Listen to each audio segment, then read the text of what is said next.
Everybody's talking about artificial intelligence these days, and there's a lot of skepticism around whether artificial intelligence is for productivity or whether it has come to take people's jobs away.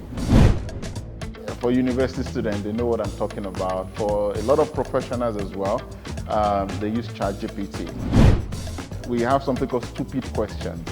We have good questions, and we have shallow questions, right?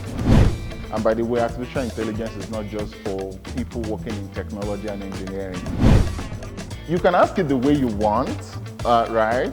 But you must also be very straight in the way you ask, right? My name is Oluwaseun ADEPOJU. I'm a managing partner with Co-Creation of Africa. Co-Creation of Africa is the biggest Pan-African innovation enabler in Africa, on the continent.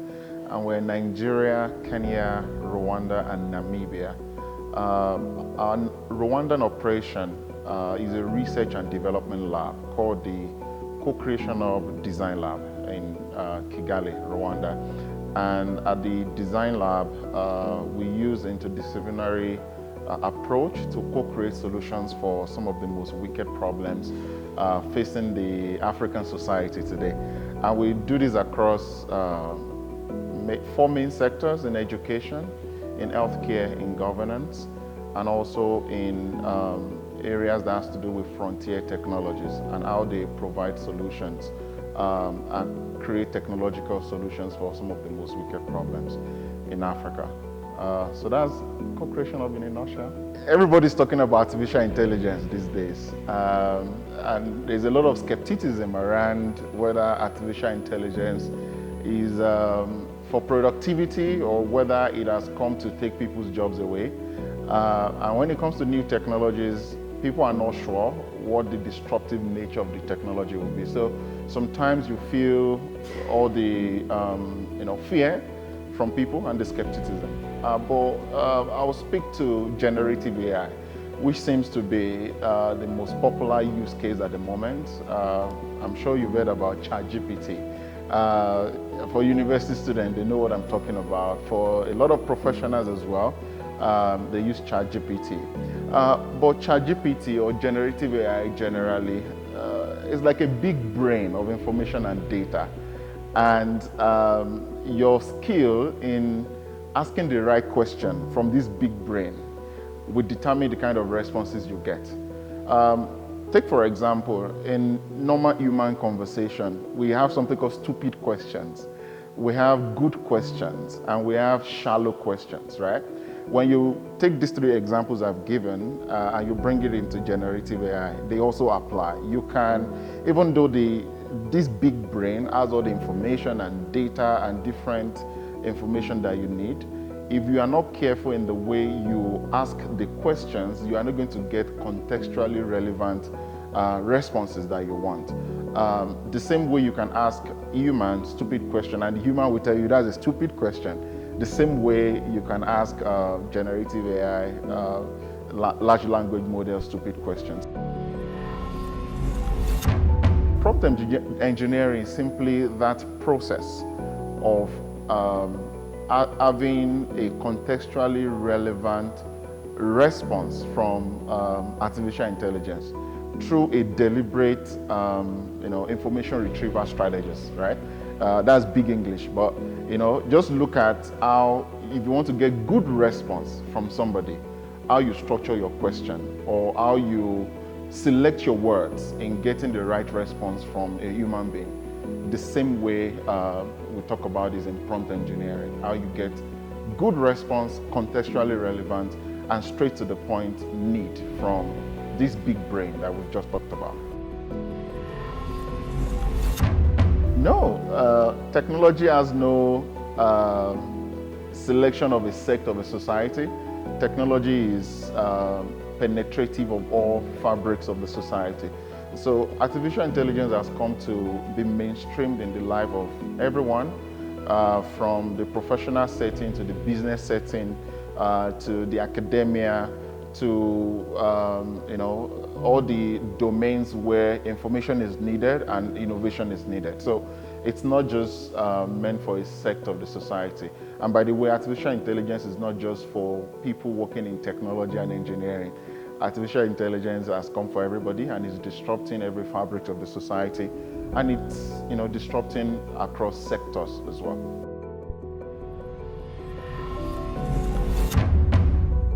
You can ask it the way you want, right?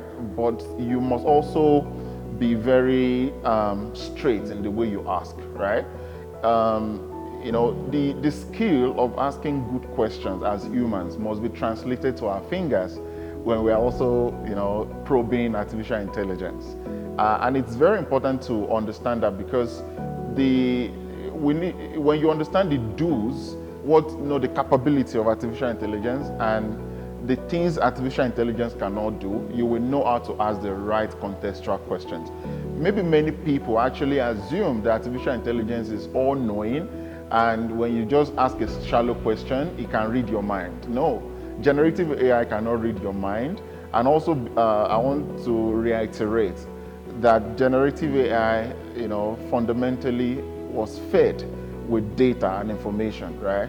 And what you give to it is what it gives back to you. But it can give back to you much more when you know how to probe it in such a way that it makes connections between and amongst different data sets and information fed into it, so that it gives you a richer, contextually based response. So you can ask it the way you want it, but you must also have at the back of your mind that the system cannot read your mind. And you must be able to, ask what is on your mind properly with the right use of languages and, conjunctions that helps you to get the right response from the system.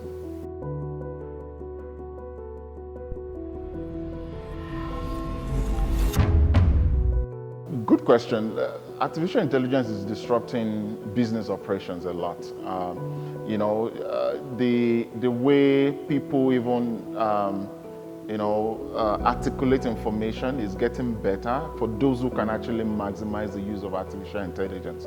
And it's important for business people.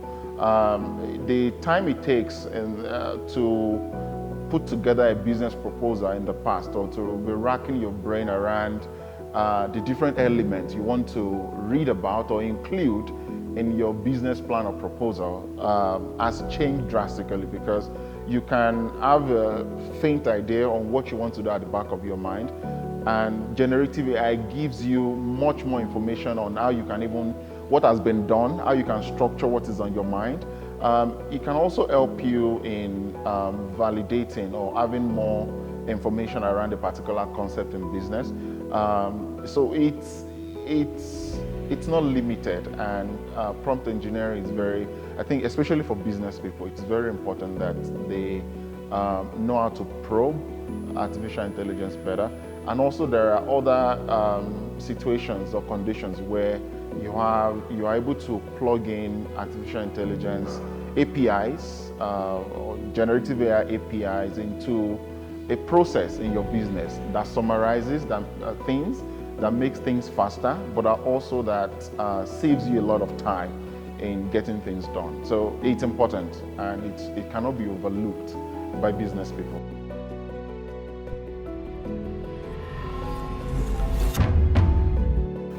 I think it's important to be aware of the different sources where you can learn from, but also you get better at prompt engineering when you continually use and test different contexts, ask different questions, ask another layer of questions on a generative AI large language model platform, right?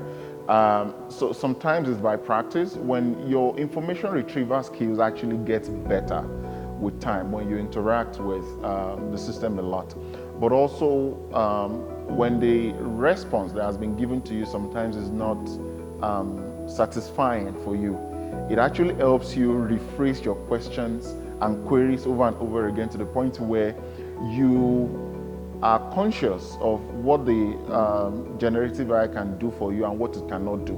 And then you're able to get the best out of it due to the interaction you've had, the failures of your probes, and also the unsatisfactory responses you've gotten. but there are many open, sources that you can use to teach yourself or even to read about prompt engineering, open web, without listing any. It's just the web environment is just so beautiful these days. I usually also encourage people to use YouTube to learn. Just go on YouTube. There are so many self-help videos that a lot of people have made that even share screen that shows you how you can do some of these things practically. So make YouTube your place of learning and open web for your place of learning as well.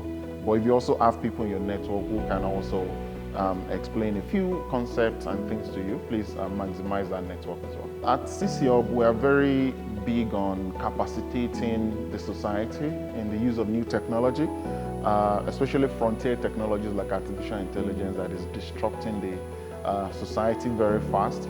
And we've taken it upon ourselves to not just to innovate with the technology, but also to teach and to show people how the technology can make their life easier, how it can, bring efficiency and,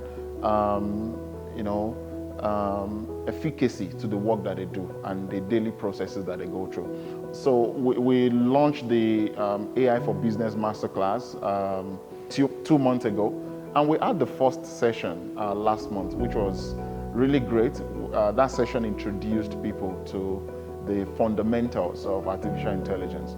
And come November 2nd, we're going to be having the second module, which is focusing on prompt engineering, just reflecting on some of the things I've said around how there's this big brain that we must get a very relevant contextual responses from.